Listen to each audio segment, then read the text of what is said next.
প্রিয় দর্শক, আমন্ত্রণ জানাচ্ছি এনটিভির স্বাস্থ্য বিষয়ক নিয়মিত আয়োজন স্বাস্থ্য প্রতিদিন অনুষ্ঠানে। আপনাদের সাথে আছি আমি ডাক্তার সাদিয়া ফাতেমা কবির। দর্শক, আমরা যে বিষয়টি নিয়ে আলোচনা করব সেটি হলো মাথা ও ঘাড় ব্যথায় ফিজিওথেরাপির ভূমিকা। এই বিষয়ে আলোচনা করার জন্য আমাদের মাঝে উপস্থিত আছেন এ বিষয়েরই একজন বিশেষজ্ঞ চিকিৎসক। চলুন পরিচিত হই আমাদের আজকের অতিথির সাথে। অধ্যাপক আলতাফ হোসেন সরকার ১৯৫৪ সালের ডিসেম্বরে পাবনা জেলায় জন্মগ্রহণ করেন। তিনি ১৯৭৯ সালে RIHD মেডিকেল কলেজ থেকে বিপিটি ডিগ্রি অর্জন করেন। এরপর তিনি চিকিৎসা বিজ্ঞানে উচ্চতর MS, PhD ডিগ্রি লাভ করেন। বর্তমানে তিনি পান্থপথ ফিজিওথেরাপি সেন্টারের কনসালট্যান্ট হিসেবে কর্মরত আছেন। স্যার, আপনাকে আমন্ত্রণ জানাচ্ছি আমাদের অনুষ্ঠানে। ধন্যবাদ। স্যার, আমাদের আজকের আলোচনার বিষয় যেহেতু মাথা ও ঘাড়ের ব্যথায় ফিজিওথেরাপির ভূমিকা, আমি প্রথমে একটু জানতে চাইবো যে মাথা ও ঘাড় ব্যথা কেন হচ্ছে আসলে? মাথা এবং ঘাড় ব্যথা হওয়ার কারণ অসংখ্য। তো সে অসংখ্য কারণের মধ্যে আমি যেগুলো খুব প্রধান কারণ তার মধ্যে একটা হলো যে মাথা ব্যথা সাধারণত হয়, আমি যে মাথা ব্যথার চিকিৎসা করি এটা ঘাড় থেকে হয় এবং একে বলা হয় সার্ভিকোজেনিক হেডেক। আচ্ছা। যদি 18% লোক মাথা ব্যথায় ভুগে থাকেন, তার 14% লোক সার্ভিকোজেনিক হেডেকে ভোগেন। আচ্ছা। তাহলে সার্ভিকোজেনিক বলতে বোঝা যায় যে ঘাড় থেকে এসছে এবং এটা ঘাড়ের উপরিভাগ থেকে আসে। এটা আমরা বলি C1, C2, C3 লেভেল থেকে আসে। আচ্ছা।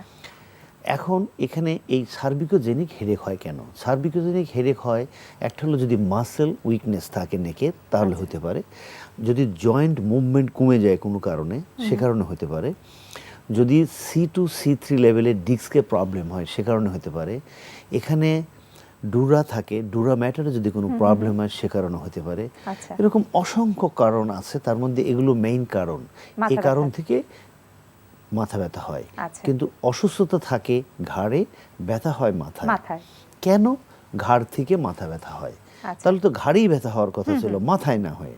কারণ ঘাড় থেকে যে নার্ভগুলোর উৎপত্তি হয়, এগুলো সাপ্লাই করে C1, C2, C3 এই লেভেলগুলোতে মাথা। সুতরাং কম্প্রেশনটা যে লেভেলে থাকে, কষ্টটা যে লেভেলে হয় নার্ভের উপরে, সেই লেভেলে আমরা মাথা ব্যথা অনুভব করি। আচ্ছা।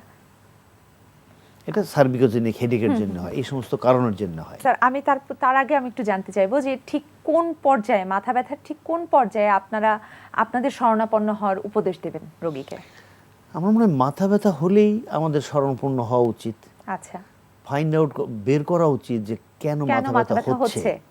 তো আমাদের দেশে সাধারণত মাথা ব্যথা হলে সাধারণ ইনভেস্টিগেশনের মধ্যে মাথার এক্সরে করা হয়, এক্সরে থেকে না পেলে MRI, সিটি স্ক্যান করা হয়।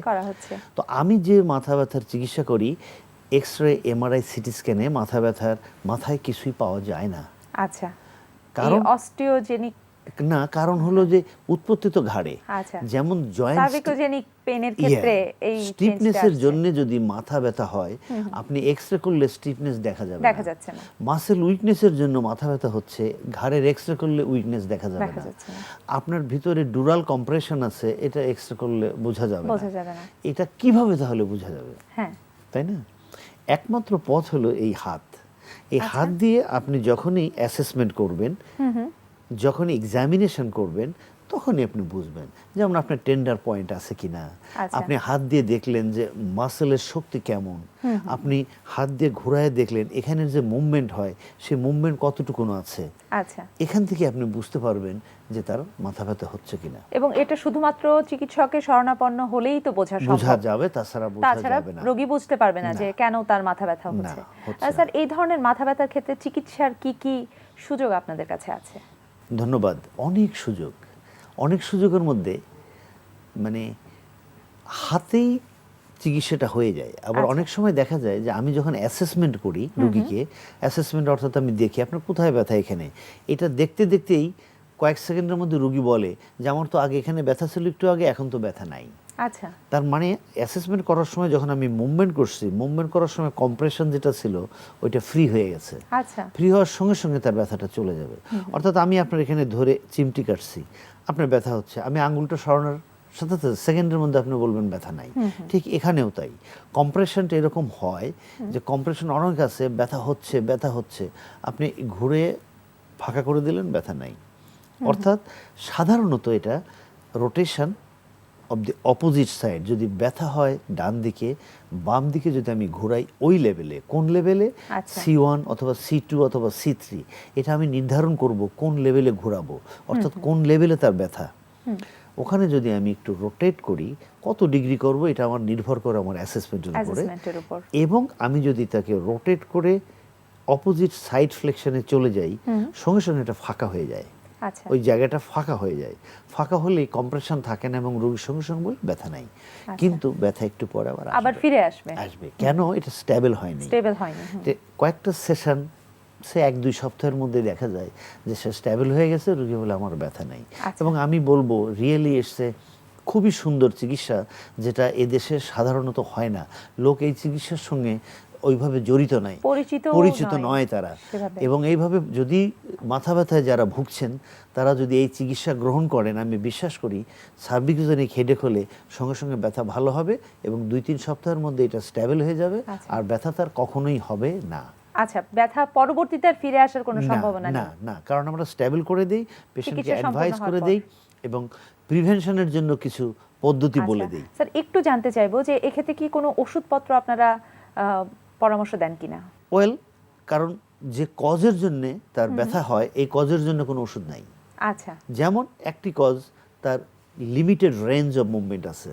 তো লিমিটেড রেঞ্জ অফ মুভমেন্ট অর্থাৎ সেখানে কিছু রেঞ্জ কমে গেছে, কোনো ওষুধ নাই এই পৃথিবীতে যে ওষুধ খেলে রেঞ্জ বাড়বে। কি কারণে হয়েছে? মাসেল উইকনেসের জন্য হয়েছে। হ্যাঁ। তাহলে মাসেল উইকনেসের জন্য কোনো ওষুধ নেই যেটা খেলে মাসেল শক্তিশালী হবে, মাথা ব্যথা চলে যাবে। তো মাসেল উইকনেসের একমাত্র ওষুধ হলো মাসেলকে হাত দিয়ে শক্তিশালী করানো। আচ্ছা। তো সেজন্যই এই সার্ভিকোজেনিক হেডেকের ওষুধ কজ অনুযায়ী ওষুধ খুঁজে পাওয়া যাচ্ছে না। সেক্ষেত্রে শুধুমাত্র ফিজিওথেরাপির মাধ্যমে একমাত্র ওষুধ। আচ্ছা। এই physiotherapy is a medicine for today and tomorrow. আচ্ছা। স্যার, একটু জানতে চাইবো যে এই ধরনের মাথা ব্যথা প্রতিরোধ করতে হলে রোগীকে কি কি করতে হবে? প্রথম হলো যে প্রতিরোধ করতে হলে তার নেকের যে মুভমেন্ট আছে, এই মুভমেন্টগুলো প্রতিদিনই আমরা যেন করতে পারি। যেমন আমাদের নামাজ একটা ব্যবস্থা, যেখানে আমরা রোটেশন করি, এটা আমরা করব। সাথে আমরা এক্সটেনশন এন্ড ফ্লেকশন করতে পারি প্রতিদিন, সকাল বিকাল একটা মুভমেন্ট 6 বার। আচ্ছা। এছাড়া আমরা করতে পারি রেজিস্টেড মুভমেন্ট, সেলফ রেজিস্টেড মুভমেন্টগুলো করলে মাসল শক্তিশালী থাকে। সেটা কিভাবে করা যায়? এই যে নিজে হাতে দিয়ে চাপ দেবে, আচ্ছা, এই হাত দিয়ে চাপ দেবে এপাশে, পেছনে, সামনে, চারদিকে। আচ্ছা, এটা নিজেই করবে রোগী? নিজেই করবে। এটা করলে তাহলে মাসল শক্তিশালী থাকবে এবং তার ওই সার্ভিকোজেনিক হেডেক ডেভেলপ করার যে সম্ভাবনা সেটা থাকবে না ইনশাআল্লাহ। আচ্ছা। স্যার, এই ক্ষেত্রে আপনি বললেন যে ফিজিওথেরাপি যেহেতু একমাত্র চিকিৎসা ব্যবস্থা, সেই ক্ষেত্রে আপনাদের যে শরণাপন্ন হওয়ার যে ব্যাপারটা, এটা কতদিন পর পর হতে বলবেন রোগী যখন চিকিৎসা নিচ্ছে? সেই ক্ষেত্রে হলো যে এটা নির্ভর করবে তার ইন্টেন্সিটি কেমন। যদি তার মাথা ব্যথা খুব বেশি হয় তাহলে পরপর 1 থেকে 2 সপ্তাহ চিকিৎসা নিতে হয়। যদি মাথা ব্যথা কম হয়, পরপর 1 সপ্তাহ নিয়ে সেকেন্ড উইকে গিয়ে অ্যাসেসমেন্ট করে দেখতে হবে কত কমছে। সাধারণত কমে যায় এবং তখন আমরা অল্টারনেটিভে আসতে বলি, এবং থার্ড উইকে গিয়ে 1-2 দিন আসলে আর আসতে হয় না। আচ্ছা। অনেক দিন লাগে না, খুব বেশি সময়ের চিকিৎসা নয়। আমার মনে হয় ম্যাক্সিমাম 3 সপ্তাহ লাগতে পারে, বাট ইটস ডিপেন্ড করে সিভিরিটি কেমন, কত দিন থেকে উনি কষ্ট পাচ্ছেন, এবং স্টিফনেসটা কত, তার মাসেল উইকনেসটা কত, কম্প্রেশনটা কত কম্প্রেশন আছে, এই জিনিসগুলোর উপরে তার নির্ভর করে। তীব্রতার উপর নির্ভর করে, আসলে তীব্রতার উপর করে, তার কজের উপর নির্ভর করে। এবং আরেকটা যেটা হয় সেটা হলো, আমি একটু বলে রাখি, সেটা হলো এন্টেরিয়র হেড পোস্চার, একটা শব্দ আছে। আমরা অনেক সময় কাজ করতে গিয়ে আমরা সামনে ঝুঁকে কাজ করি, তখন আমাদের চিন সামনে চলে আসে। চিনটা নর্মালি এখান থেকে যদি আমি একটা সুতো টানি তাহলে আমার স্টারনামে আসার কথা, কিন্তু অনেকের এরকম চিন সামনে চলে এসে পেটের উপরে চলে আসে। এই কম্প্রেশনটা থাকার জন্য মাথা ব্যথা হয়। আচ্ছা, সেই ক্ষেত্রে সেই অনুযায়ী ব্যবস্থা নেওয়া হবে। আমরা কম্প্রেশনটাকে রিলিভ করে দিই এবং এটাতে একটু বেশি সময় লাগে। এই কম্প্রেশনটা তাড়াতাড়ি রিলিভ হয় না, এন্টেরিয়র হেড পোস্চার যাদের হয় একটু সময় বেশি লাগে। স্যার, আপনাকে অনেক ধন্যবাদ গুরুত্বপূর্ণ তথ্য জানানোর জন্য। আপনাকেও ধন্যবাদ। প্রিয় দর্শক, জেনে নিলাম মাথা এবং ঘাড়ের ব্যথায় ফিজিওথেরাপির ভূমিকা সম্পর্কে। আশা করি আপনাদের উপকারে আসবে। আজকে আমরা যে ব্যায়ামটা করব সেটা হচ্ছে আপার বডির, অনেকগুলো লোয়ার বডি করার পর আমরা আপার বডির দিকে খেয়াল করছি, যে এটা নাম হচ্ছে chest fly with hip lift. চেস্টের কাজটা হচ্ছে এবং পাশাপাশি যেটা হবে যে লোয়ার ব্যাকের জন্য এটা হেল্প করবে, কারণ চেস্ট শুধু পেক্টোরাল মাসেলটা কিন্তু শুধুমাত্র ওই ব্যায়ামগুলো করলে পরে অনেক সময় দেখা যায় যে হাঞ্চ ব্যাক, মানে অনেকে ঝুঁকে যায়, যেহেতু ল্যাটসের ব্যায়ামগুলো করা হয় না। এখানে যদিও আমরা ল্যাটসটা কভার করব না, কিন্তু পাশাপাশি আমরা ল্যাটসের আরেকটু নিচে মানে লোয়ার ব্যাকের অংশটুকু আমরা কভার করব, যেন যেটা হয় যে ওখান থেকে স্ট্রং একটা ইফেক্ট আসে, যেটা আপনাকে আপার বডির স্ট্রেংথটা বাড়াতে হেল্প করে। এখানে 3টা লেভেলে আগের মতো আমরা দেখব। তো বিগিনার লেভেলে আমাকে প্রথমে দেখাবে হচ্ছে নুশা। ওকে,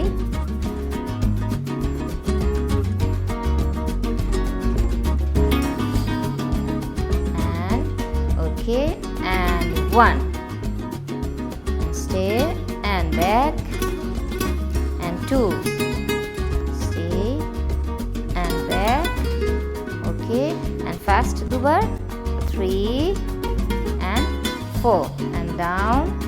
ওকে, যখন দেখছি যে যখন ফ্লাইটা করছে চেস্টের কাজটা হচ্ছে, যখন হিপটা লিফট করছে লোয়ার ব্যাক, মানে লোয়ার ব্যাকের কাজটা হয়ে যাচ্ছে। ইয়েস, লোয়ার ব্যাকের কাজটা হচ্ছে অ্যান্ড ফ্লাই, তখন চেস্টের পেক্টোরাল মাসেলের কাজটা হচ্ছে and down. Okay, fine, thank you. তো এখন এর সাথে একটু ভেরিয়েশন করে বা আরেকটু লেভেলটা বাড়িয়ে নিতে গেলে আমরা ইন্টারমিডিয়েট লেভেলে দেখব কিভাবে লেগসের মুভটা অন্য একটা ইমব্যালেন্স একটা পজিশনে রেখে কিভাবে করা যায়। এখানে হেল্প করবে শম্পা আপা। ওকে, শম্পা, আমরা এখানে একটা স্টেবিলিটি বল ইউজ করছি। শম্পা আপা যেটা করবেন, উনি স্টেবিলিটি বলটা পা রেখে তারপর করবেন। Okay, go. Yes yes. এখানটা কেন আগের চেয়ে এটা কঠিন, কেন কঠিন? এই জন্য যে বলটা কিন্তু এরকম মুভ করে, হ্যাঁ। তো ওনাকে যখন ব্যালেন্সের জন্য করতে হচ্ছে, ওনাকে চেপে রাখতে হচ্ছে, ব্যালেন্স অর্ধেক কনসেন্ট্রেশনে ওনাকে এখানে থাকতে হচ্ছে। Okay, and go, and 1, nice, 2, 3, 4 and okay, আস্তে করে রিল্যাক্স and সুন্দর। তাহলে দেখছি কি যে চেস্টের কাজটা তো হলো, তার সাথে লোয়ার ব্যাকের কাজও হলো, প্লাস ব্যালেন্সের কাজটাও হয়ে গেল। এখন আমরা দেখব যে এখান থেকে কার্ডিও, মানে আর একটু বার্ন করতে চাইলে, যে সবগুলো কাজই হচ্ছে কিন্তু তার সাথে আমরা চাচ্ছি যে যেন একটু কার্ডিওভাস্কুলার অ্যাক্টিভিটি সহ হয়। ওকে, এর জন্য অ্যাডভান্স লেভেলে আমাদেরকে দেখাবে লিও। লিও ও করবে chest fly with hip lift with 1 leg kick and with the count. Okay, 1 and down, 2 and down, 3 down, 4 down। এখানে আমরা দেখছি যে যখন একবার তোলো আরেকবার অ্যান্ড আপ, একটা পায়ের উপর, যেখানে দেখছি যে একটা পায়ের উপর তার পুরো ব্যালেন্সটা রাখতে হচ্ছে। So this is more difficult. And down. তো আমরা যেটা বললাম যে কার্ডিও মুভটাও চাচ্ছি, তখন যেটা হবে যে ব্যালেন্সটা আমরা আরও বাড়ালাম, শেপিংটাও বাড়ালাম, যেহেতু এক পায়ের উপরে থাকছে। এখন কার্ডিও মুভ অ্যাড করতে গেলে okay, do it faster. Okay, and 1 and 2, 3, 4, 5, 6। Okay, and done. Thank you, thank you. Okay, and up. মানে একই কাজ আপনি বিভিন্ন রকমভাবে বিভিন্ন ওয়েতে একই ব্যায়াম আপনি মডিফাই করে ইমপ্রুভ করে আপনার কাজের লাভগুলো অনেক রকমভাবে বের করে নিতে পারেন। তো আমরা একবার দেখব যে দর্শক কোনটা আপনাদের পছন্দ হচ্ছে বা কোনটা আপনাদের কাছে ইজিয়ার মনে হচ্ছে, সেখান থেকে শুরু করবেন, তারপর আস্তে আস্তে লেভেলটা বাড়াবেন। Okay, come and down.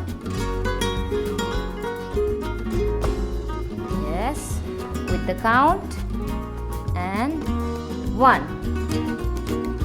and down, 2 and down, 3 down, 4 down। Okay, fine, thank you। অনেকের যদি দেখা যায় যে বাসায় না বল নাই, আমি বল ছাড়া কিভাবে করব, সেখানে আপনি পা বেঞ্চের উপর রেখে বা সোফায় বা বিছানার উপর রেখেও করতে পারেন।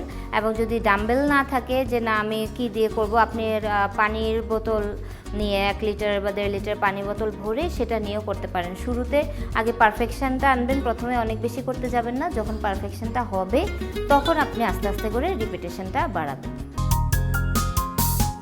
প্রিয় দর্শক, গাজর আমাদের সবার খুব পছন্দের একটি খাবার। গাজরের পুষ্টিগুণ সম্পর্কে জেনে নেওয়া যাক একজন পুষ্টিবিদের কাছ থেকে। গাজর এমন একটি পুষ্টি সমৃদ্ধ সবজি যার গুণের কথা কিন্তু আসলে বলেই শেষ করা যাবে না।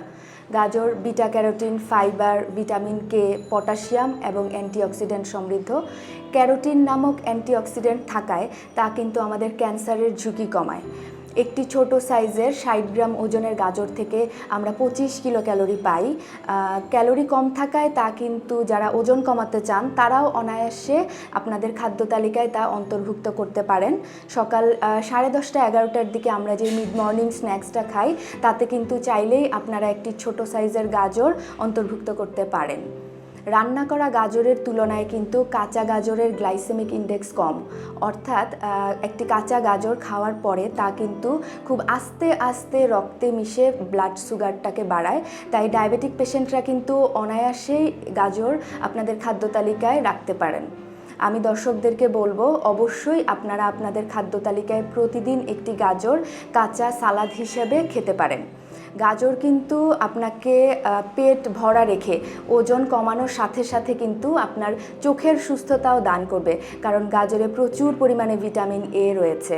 তাছাড়া গাজরে বায়োটিন নামের ভিটামিন থাকায় তা কিন্তু আপনার ফ্যাট এবং প্রোটিনের মেটাবলিজমেও সহায়তা করে, ব্লাড প্রেশার নিয়ন্ত্রণ করে, কারণ এতে প্রচুর পরিমাণে পটাশিয়াম রয়েছে।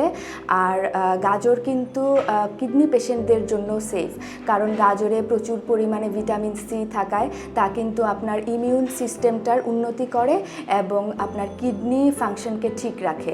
কিডনি ফেইলিওর পেশেন্টদের কিন্তু ক্রিয়েটিনিন লেভেল কমাতেও কিন্তু গাজরের ভূমিকা রয়েছে। গাজরের জুস ব্লাড প্রেশার নিয়ন্ত্রণে সহায়তা করে। আর কিডনি পেশেন্টদের কিন্তু একটি কমন সমস্যা হচ্ছে ব্লাড প্রেশারটা বেড়ে যাওয়া। তাই একজন কিডনি পেশেন্ট যদি প্রতিদিন 1 গ্লাস গাজরের জুস খান তাহলে পরবর্তীতে কিন্তু তার ব্লাড প্রেশার নিয়ন্ত্রণে থাকবে। তাই দর্শক, আমি আপনাদেরকে বলবো আপনারা অবশ্যই আপনাদের প্রতিদিনের খাদ্য তালিকায় একটি গাজর রাখবেন। তা রান্না করা সবজি হিসেবেও খেতে পারেন অথবা আপনারা সালাদ হিসেবেও আপনাদের খাবারে অন্তর্ভুক্ত করতে পারেন। প্রিয় দর্শক, এবারে থাকছে আপনাদের জন্য আমাদের আজকের হেলথ টিপস। নরম বিছানায় শুয়ে থাকলে কোমরের ব্যথা বাড়ার আশঙ্কা বাড়ে, তাই সুস্বাস্থ্যের স্বার্থে বিছানা শক্ত ও সমান হওয়া ভালো। প্রিয় দর্শক, আমাদের অনুষ্ঠান সম্পর্কে আপনার যে কোনো মতামত বা পরামর্শ লিখে পাঠাতে পারেন এই ঠিকানায়। প্রযোজক স্বাস্থ্য প্রতিদিন, এনটিভি, বিএসসি ভবন, 7 তলা, 102 কাজী নজরুল ইসলাম এভিনিউ, কারণ বাজার, ঢাকা 1215। ফ্যাক্স 914338 থেকে 7 পর্যন্ত, অথবা ইমেল করুন স্বাস্থ্যপ্রতিদিন@ntvpd.com এই ঠিকানায়। প্রিয় দর্শক, স্বাস্থ্য প্রতিদিনের আগামী পর্বে আপনাদের জন্য যা থাকছে: অনিয়ন্ত্রিত ডায়াবেটিসের মুখের ঝুঁকি অন্যতম হচ্ছে যে মাড়ির রোগ, পেরিওডন্টাল ডিজিজ। তারা হয়তো প্রত্যেকের মুখে যে ডেন্টাল প্লাক আছে তারও আছে, কিন্তু তিনি যেহেতু সুগার কন্ট্রোল করেন না তিনি আরও ঝুঁকিপূর্ণ হয়ে যাচ্ছে, অর্থাৎ তার ইনফ্লামেশনটা আরও অ্যাগ্রাভেট করবে। তিনি একটা রিস্ক ফ্যাক্টরের মধ্যে আছেন। আরেকটা যেটা হচ্ছে যে তার ওরাল ক্যান্ডিডিয়াসিসও বেশি হবে।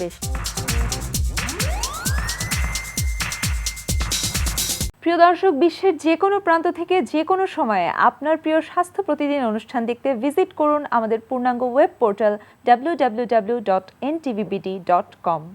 দর্শক, আজ এ পর্যন্তই। সবাই ভালো থাকুন, সুস্থ থাকুন, এনটিভির সাথেই থাকুন।